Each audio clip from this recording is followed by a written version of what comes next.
Po. Spahiu?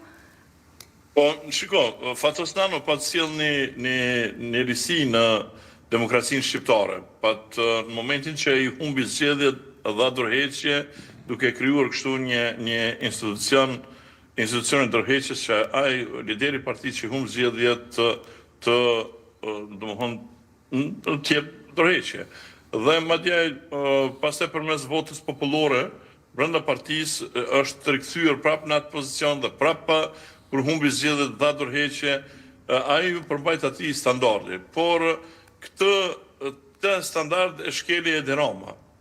Ai në momentin që humbi zgjedhjet nuk dha dorëheqje nga partia, përkundërzi ata të cilët ngritën kry brenda partisë dhe kërkuan dorëheqjen, ai largoi nga partia dhe më pas ai fitoi pushtetin dhe e mbajti, domethënë 3 mandate, tash është në mandatin e tij të 4.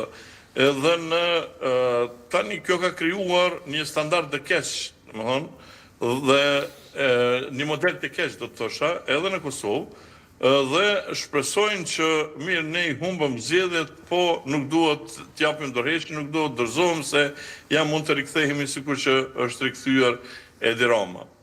A do të ndodhë kjo?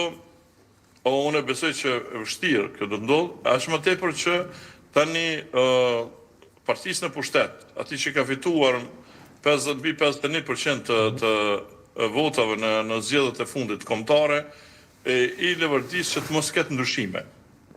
Sepse kur i ketë i kandidatë të cilët i ke mundur në krye të partive, nuk mundesh me prit ndonjë ndryshim. Ndryshimi mund ndodhë në qoftë se ndoshta ai që vjen është edhe më i dobët se ky që është tani. Por edhe mund të jetë edhe më i suksesshëm.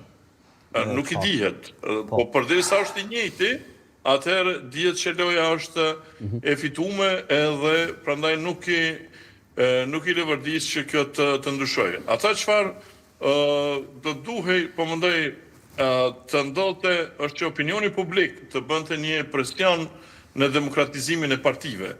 Shikoj, nuk mund të pritesh për shembull që pavarësisht rezultateve, një parti si që është AAK-ja ta ndryshoj liderin, sepse lideri saj është themeluesi asaj partie, edhe nuk ka asnjë kuptim që dikush brenda aleancës të merret të udhëheqë partinë më mirë se sa Ramushi.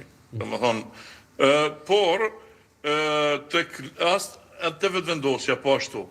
Unë me prit që dikush mundet me mbri rezultate më të mira se Albini. Edhe në qoftë se Albini dikur dështon nëse i humb zgjedhjet në potencialisht. Por në LDK dhe PDK, ku leadershipi i saj, themeluesit e saj, nuk janë më.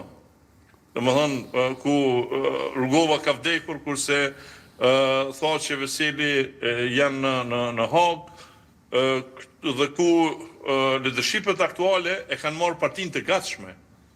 Nuk është që e kanë kriju vetë.